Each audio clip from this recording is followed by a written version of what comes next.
Hey guys, today's video is about association mining. In the last couple of videos, we introduced the basic concept of association rules, so we'll now discuss what makes association rules interesting. Lift and chi-square test are two measures you can use, and null invariance is the property of these measures. To make the video short, I'll only talk about lift in this video. Generally speaking, our goal is to measure how interesting a pattern is, because in the real world, you cannot apply all the rules you found. You have to select the more interesting ones. If you remember, support and confidence are two basic measures that can be used to determine how interesting a pattern is. However, they may be biased. To recap, here are the formulas for support and confidence. If you don't remember what these terms mean, please check the video Association Mining 1. So, the numerators of these two formulas are the support counts of the union of A and B. That is, when probability of B happening is high, then the support and confidence of this association rule also tend to be high. This is a problem because the confidence represents how much does A imply B. So the high probability of B could make the confidence higher than it should be. Therefore, we need other measures to help us determine which patterns are interesting. Lift measures the dependence or the correlation between two incidents, or item sets that we talked about before. The correlation means the extent to which two variables are linearly related. For example, we have two variables A and B, and we plot a scatter plot like this. Then we draw a straight line that describes these points the best.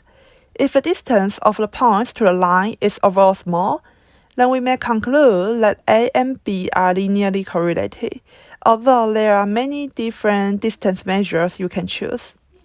I want to emphasize that correlation is not equal to causation. To be more specific, two variables move in the same direction doesn't mean one causes the change in another, because the correlation we found might just occur by chance. Now we understand what correlation is, and we can look at the formula of lift. Basically, lift of the rule A to B is the support of the union of A and B, divided by the product of the support of A and the support of B. When calculating lift, we use relative support, not support count. Unlike confidence, we cannot use support count because the answer will be different. So where does this formula come from? In fact, for two independent item sets, the probability of the union of A and B is equal to the product of the probability of A and the probability of B. If you remember the probability theory, you might know the probability of the intersection of A and B is exactly the product of PA and PB. However, the numerator of the lift formula is the support of the union of A and B, not the intersection.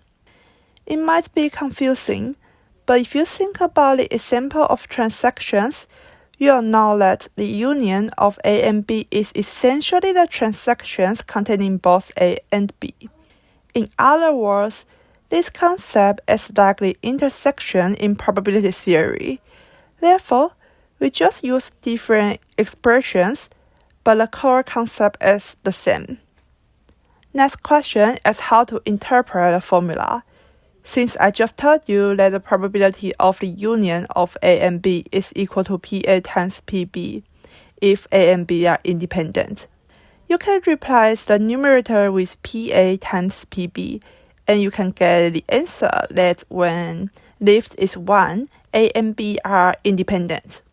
Further, if lift is larger than 1, A and B are positively correlated. If lift is smaller than 1, A and B are negatively correlated. To illustrate, when lift is larger than 1, the two variables lift likelihood of each other. However, when lift is smaller than 1, the existence of one variable suggests the absence of another. I hope you now understand how the formula is defined and how to interpret the result. Let's look at an example. We have a database containing 4 transactions, and A contains apple and banana, B contains orange, we want to find the lift of the association rule A to B. I put the formula on the bottom left corner for reference. We first deal with the numerator. The support of the union of A and B is 1/4, because only T1 contains all of apple, banana, and orange. And there are two parts in the denominator. The support of A is also 1/4 because again, only T1 contains both apple and banana. However, the support of B is 3/4 because 3 transactions T1, T2, and T4 contains orange. Then, we just plug in the formula and we get the answer 4/3. Easy peasy, right? But getting the answer is not the end. The meaning of the answer is more important. We can conclude that A and B are positively correlated because 4/3 is larger than 1. In terms of marketing strategy, we would consider making A and B a set and perhaps offer little promotion. People who didn't buy these things together before might be lured. After all, the data said our customers prefer buying these items together. Alright, that's the idea of lift. Thank you for watching my video and see you next time.